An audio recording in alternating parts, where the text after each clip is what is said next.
हरे कृष्णा।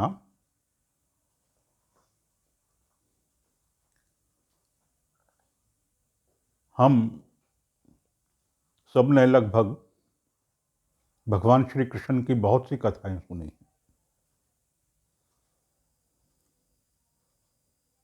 भगवान के जन्म से, बल्कि उससे भी पहले से, जब उनके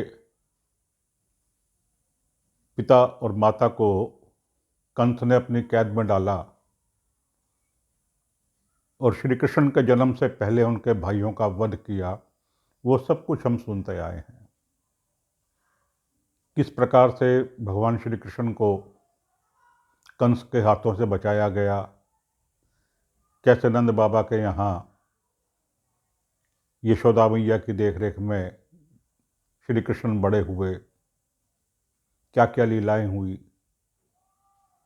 किस प्रकार से कंस को मारा,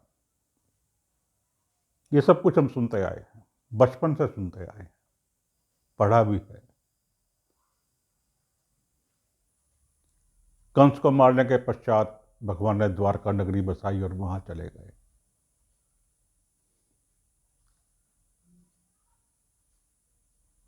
किंतु हमने ये विस्तार में कभी नहीं सुना कि जब श्री कृष्ण ने कंस का वध किया, कंस को मारा, उसके पश्चात मथुरा में क्या हुआ। कंस वहां का राजा था, राजा को भगवान ने मार दिया। उसके पश्चात मथुरा में क्या हुआ।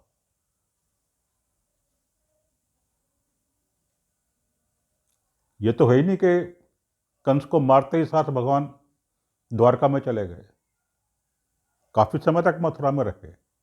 क्या किया भगवान ने वहां, क्यों गए भगवान द्वारिका, क्यों भगवान ने द्वारिका को बसाया। इस सब का उत्तर, इन सभी प्रश्नों का उत्तर भागवत पुराण में है। भागवत में है इन सभी प्रश्नों का उत्तर। कैंटो 10 स्कंध 10 से लेकर 10 में अध्याय 50 से लेकर के आगे के 51, 52, 53 तक इन्हीं सभी प्रश्नों का उत्तर है। आज मैं जो आपके लिए लेकर के आया हूं कथा, ये कथा भागवत पुराण के स्कंध 10 अध्याय 50 कैंटो 10 चैप्टर 50 भागवतम से लेकर के आया हूं। जब भगवान श्री कृष्ण ने कंस का वध कर दिया था, उसके पश्चात क्या हुआ, यहां से आरंभ होता है। तो अब मैं अपनी कथा आरंभ करता हूं। तो हुआ यूं कि जब भगवान ने कंस का वध कर दिया, तो कंस की दो रानियां थी, अस्ति और प्राप्ति। अस्ति और प्राप्ति नाम की कंस की दो रानियां थी। वो मथुरा में कुछ परेशान रहने लगी, उदास रहने लगी कंस के वध के बाद। तो दोनों ने ये निर्णय किया कि हम अपने पिता के यहां जाकर रहेंगे, और वो अपने पिता के यहां चली गई।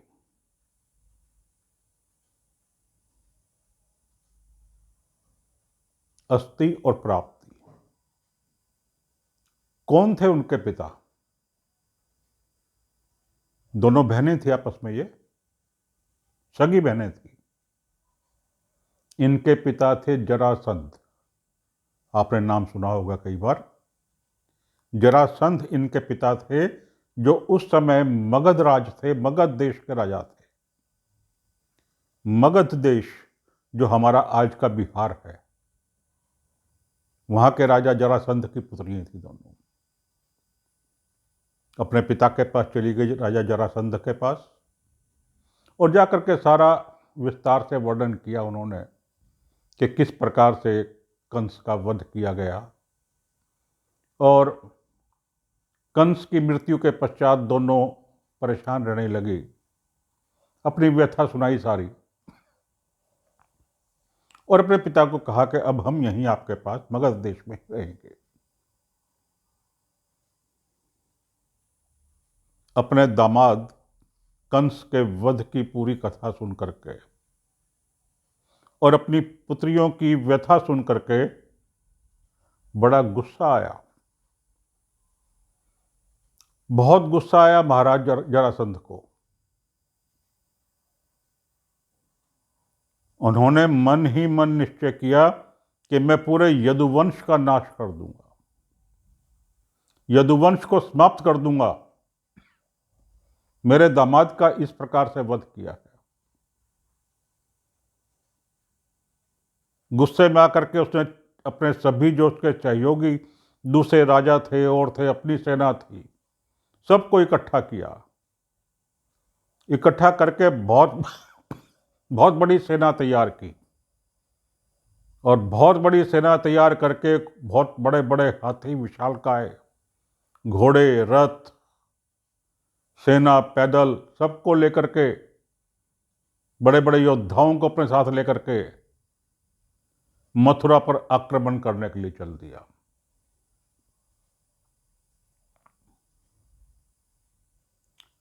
आपको सुनकर के आश्चर्य होगा कि जरासंध अपने साथ 23 अक्षौणी सेना लेकर के आया था।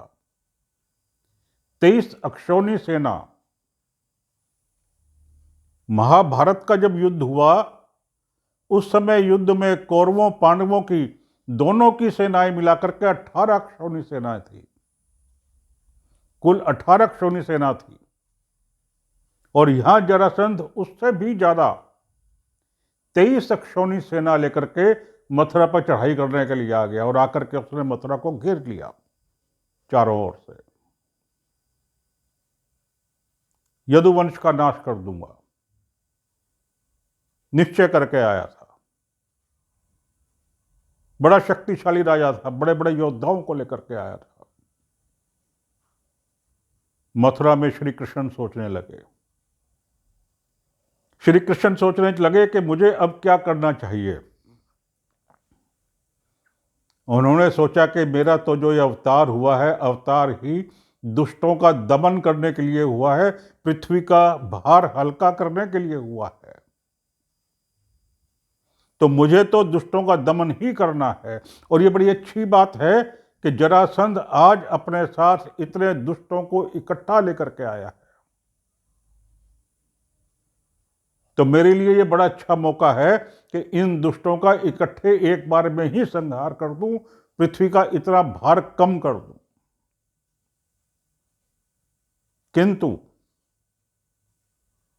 किंतु भगवान ने सोचा कि जरासंध को नहीं मारना है। यदि जरासंध को मार दिया तो मामला यहीं खत्म हो जाएगा। जरासंध को जिंदा वापस भेजना है बिना मारे, ताकि वो और दुष्टों को इकट्ठा करे। क्योंकि वो स्वयं दुष्ट है तो उसके साथी संगी भी दुष्ट ही होंगे। दूसरे दुष्टों को इकट्ठा करे और फिर आए, फिर मैं उन्हें मारूं। भगवान ने सोचा कि मुझे जरासंध को नहीं मारना है, इनसे भी बाकी दुष्टों का नाश करना है। भगवान सोच रहे थे, प्लानिंग कर रहे थे, तभी आकाश से सूर्य के समान चमकते हुए दो बड़े सुंदर रथ आए। बड़े सुंदर रथ वहां आ गए मथुरा में, चमकते हुए सूर्य के समान, पताकाएं उन पर लगी हुई थी। एक रथ में भगवान के, श्री कृष्ण के जो अस्त्र शस्त्र हैं वो सारे तुरंत वहां आकर के जम गए, इकट्ठे हो गए अपने अपने स्थान पे। और दूसरे रथ में बलराम जी के अस्त्र शस्त्र आकर के वहां अपने अपने स्थान पर सज गए।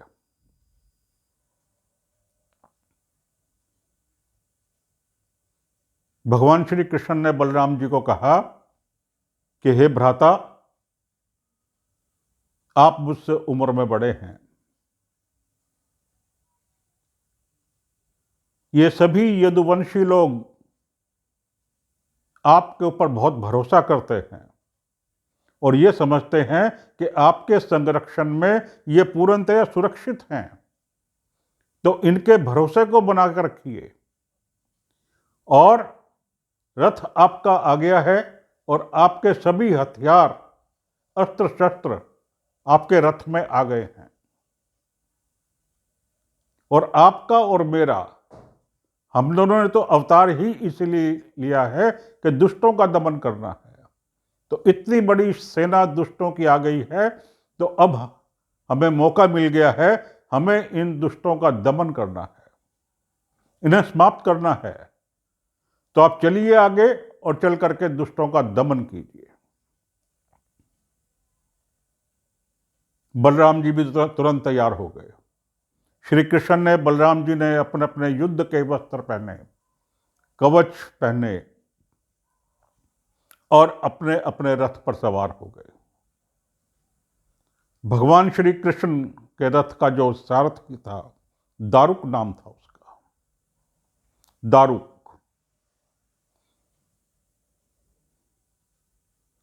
अपने अपने रथ पर सवार होकर के मथुरा की छोटी सी सेना, बहुत छोटी सेना थी मथुरा में, मथुरा की छोटी सी सेना को लेकर के नगर के बाहर निकले युद्ध करने के लिए। सामने विशालकाय सेना खड़ी थी, 23 अक्षौणी सेना, समुद्र के समान, जिसका कोई और छोर नहीं था। बड़े बड़े योद्धा खड़े थे, जरासंध स्वयं खड़ा था युद्ध के लिए, और इधर श्री कृष्ण और बलराम अपने अपने रथ पे और छोटी सी सेना आ गए युद्ध के लिए। जब श्री कृष्ण और बलराम युद्ध के लिए आए तो जरासंध ने पहले श्री कृष्ण को कहा, क्या कहा? तीन बातें कही जरासंध ने श्री कृष्ण को। पहली बात यह कही कि तुमने अपने मामा का वध किया है, तुम स्वजनों के हत्यारे हो, तुमने अपने मामा का वध किया है इसलिए स्वजनों के घातक हो।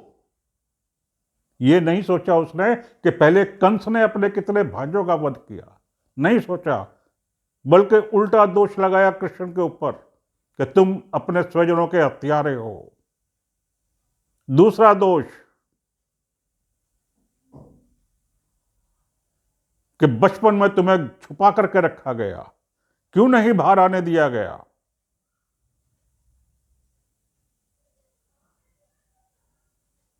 तुम्हारा लालन पालन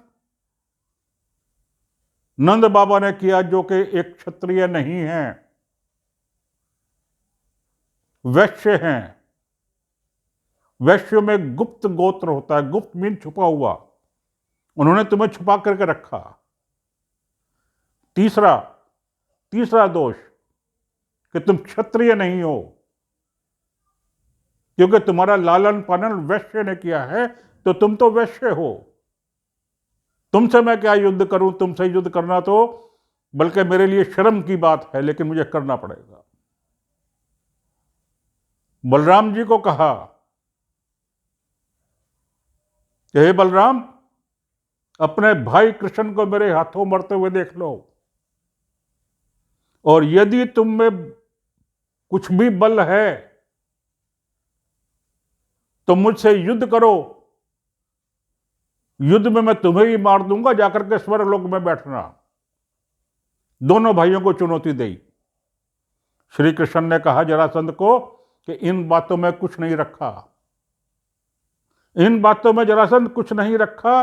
युद्ध के लिए आए हो तो युद्ध करो, अपनी मौत को सामने देख करके डर रहे हो इसलिए बातें बना रहे हो, युद्ध करो। बड़ा गुस्सा आया जरासंध को कि छोटा सा बच्चा मुझे चुनौती दे रहा है। बड़े गुस्से में आया जरासंध, उसने अपने सैनिकों को इशारा किया, उसके सैनिकों ने तुरंत चारों ओर से दोनों भाइयों को घेर लिया। जो छोटी सी सेना थी मथुरा की, पूरी सेना को घेर के अपने चंगुल में ले लिया, चारों तरफ से घेर लिया। उधर मथुरा में मथुरा के जो नागरिक थे, बुजुर्ग थे, बच्चे थे, स्त्रियां थी, बड़े कौतूहल से इस युद्ध को देख रहे थे। घरों की छतों पर खड़े होकर के जिसको जहां जगह मिल रही थी, युद्ध का मैदान नजर आ रहा था, देख रहे थे। श्री कृष्ण का रथ और बलराम जी का रथ अलग ही नजर आ रहे थे। क्यों? क्योंकि दोनों के रथों पर पताका लगी हुई थी।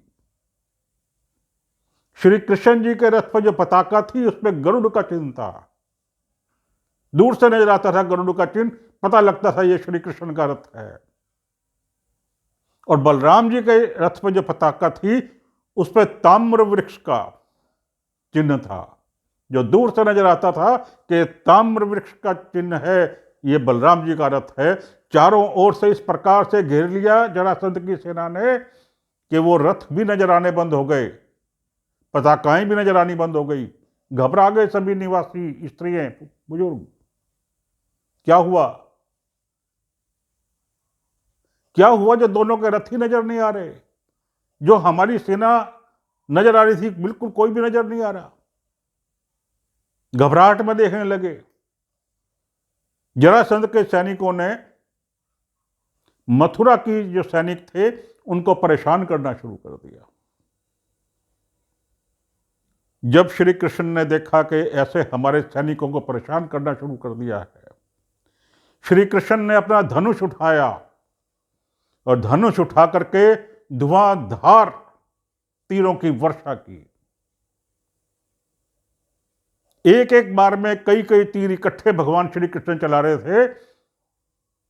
तुरंत देखते ही देखते भगवान श्री कृष्ण ने लगभग सभी हाथियों के सिर काट दिए, घोड़ों के किसी के सिर काट दिए, किसी के पांव काट दिए। जो बड़े बड़े योद्धा साथ आए थे उन योद्धाओं का नाश कर दिया। जरासंध के साथ जो रथ आए थे, रथों की पताकाएं काट दी, किसी रथ के पहिए काट दिए, बेकार होकर के, खाली होकर के रथ खड़े रह गए। पैदल सेना का पूरी तरह संहार करना शुरू कर दिया। किसी का हाथ कटा, किसी की पांव कटी, किसी की गर्दन कटी। इतना रक्त वहां बहा कि पूरी नदी बन गई। भागवतम में इस युद्ध का बड़े विस्तार से वर्णन किया गया है। पूरी रक्त की नदी बन गई। उस नदी में कटे हुए सिर ऐसे लग रहे थे जैसे कि कछुए हों। सैनिकों की कटी हुई भुजाएं सर्प की तरह लग रही थी। विशाल हाथियों के जो शव पड़े हुए थे, ऐसा लगता था जैसे इस नदी के अंदर कोई छोटे छोटे टापू हैं।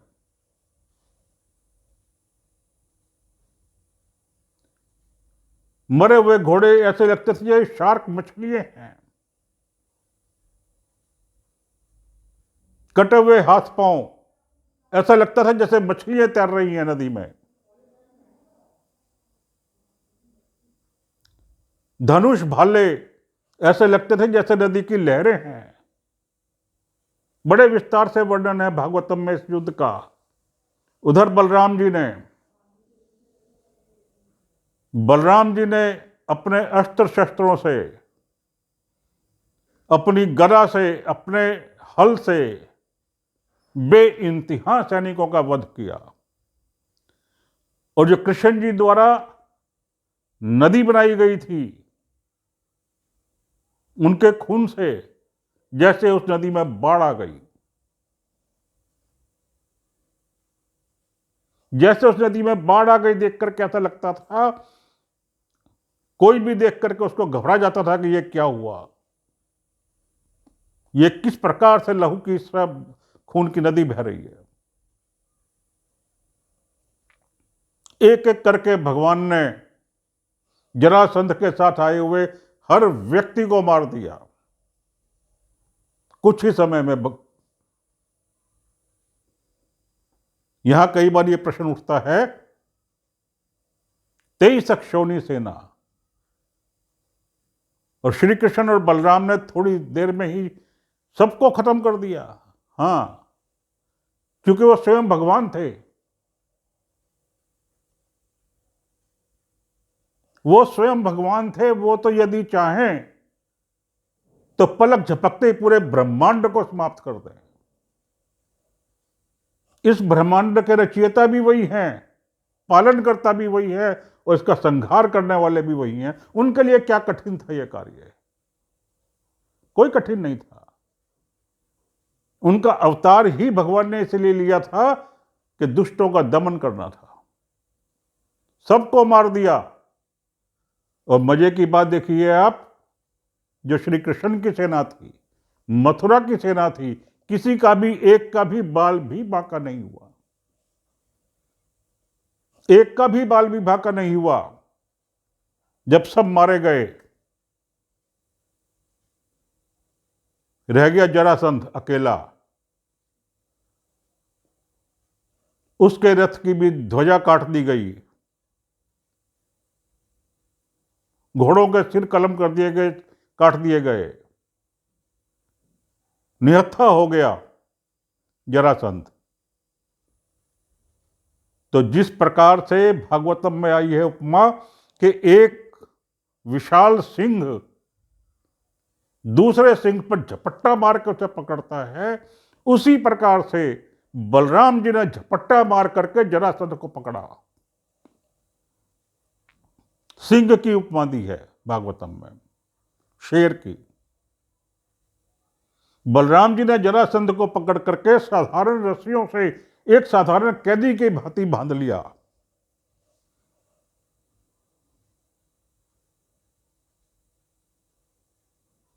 श्री कृष्ण को लगा कि अब तो भैया बलराम जी इसका वध कर देंगे, इसे सजा देंगे और इसका वध कर देंगे, जबकि इसे अभी मारना नहीं है। अभी मारना नहीं है, क्योंकि ये दूसरे दुष्टों को भी इकट्ठा करके लाएगा। ऐसे ही तो दुष्ट इकट्ठे होंगे और उनका संहार होगा। श्री कृष्ण ने बलराम जी को कहा, दाऊ छोड़ दो इसे, जाने दो, बहुत दंड हो गया इसका। श्री कृष्ण जी के ऐसा कहने पर बलराम जी ने उसे छोड़ दिया। जाओ। बहुत बड़ा राजा था जरासंध, बड़ा शक्तिशाली था, स्वाभिमानी था, बड़ा शर्मिंदा हुआ।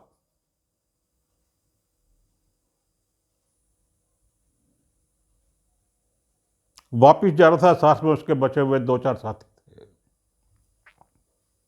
निश्चय किया जरासंध ने। क्या निश्चय किया? अपनी राजधानी नहीं जाऊंगा, अपनी राजधानी नहीं जाऊंगा, वनों में जाऊंगा और वनों में जाकर के तपस्या करूंगा। अब ये राजनीति, राजपाट सब छोड़ दूंगा। इतना बड़ा मेरा अपमान हुआ है, सब कुछ छोड़ दूंगा, वनों में जाकर तपस्या करूंगा। निश्चय किया। उसके साथ जो उसके दूसरे साथी थे, उन्होंने कहा, नहीं, आप बहुत शक्तिशाली हैं और इतनी बड़ी सेना आपके साथ थी, ये तो कोई प्रारब्ध था जो आप हार गई। कोई प्रारब्ध था, हर बार ऐसा नहीं हुआ करता। प्रारब्ध था, कट गया।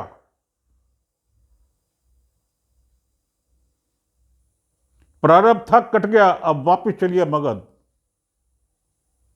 चल के दोबारा हम सेना इकट्ठी करेंगे, दोबारा करके फिर युद्ध करेंगे। उन लोगों के भड़काने से जरासंध फिर अपने असली रंग में आ गया, वापिस गया मगध। मगध वापिस गया, जाकर के दोबारा अपनी सेना इकट्ठी की। वही 23 अक्षौणी जो पहले लेके गया था, 23 अक्षौणी ही दोबारा इकट्ठी की। फिर गया, युद्ध किया, हार गया, पकड़ लिया, छोड़ दिया, फिर वापस आया। 17 बार।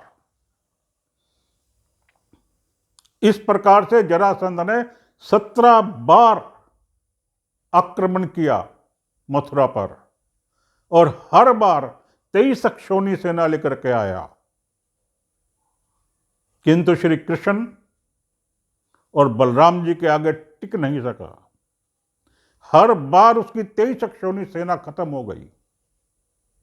जरासंध बंदी बना और फिर उसकी बेइज्जती होकर के छोड़ दिया गया। 17 बार ऐसा हुआ। अब 18वीं बार फिर तैयारी शुरू की। 18वीं बार फिर तैयारी शुरू की कि अब फिर जाकर के आक्रमण करूंगा और मथुरा जीत करके अब की बार मैंने अवश्य ही सभी यदुवंशियों का नाश कर देना है। पूरी तैयारी की।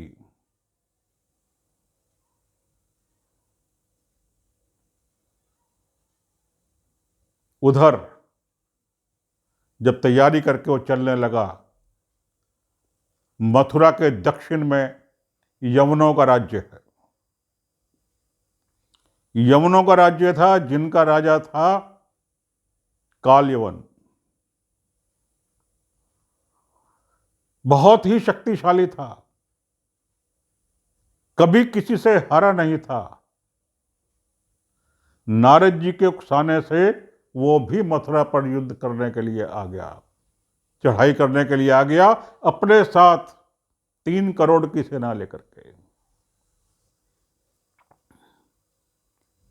कौन था ये कालयवन? क्यों आया युद्ध करने के लिए और इसका क्या हुआ? बड़े विस्तार से वर्णन है इसका आगे। समय की मर्यादा को ध्यान में रखते हुए अब आज की कथा को मैं यही विश्राम देता हूं। इससे आगे की कथा अगले कार्यक्रम में सुनाऊंगा। बहुत ही सुंदर कथा है आगे की कालयवन की। अवश्य सुनिएगा, भूलिएगा मत। अगले शुक्रवार को। मुझे उम्मीद है कि आपको आज की ये कथा पसंद आई होगी। भागवतम पुराण से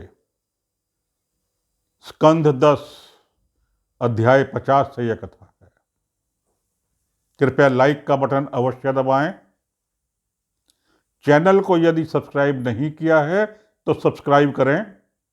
अपने मित्रों और संबंधियों को भी फॉरवर्ड करें ताकि वे भी इन कथाओं का आनंद ले सकें। हरे कृष्णा।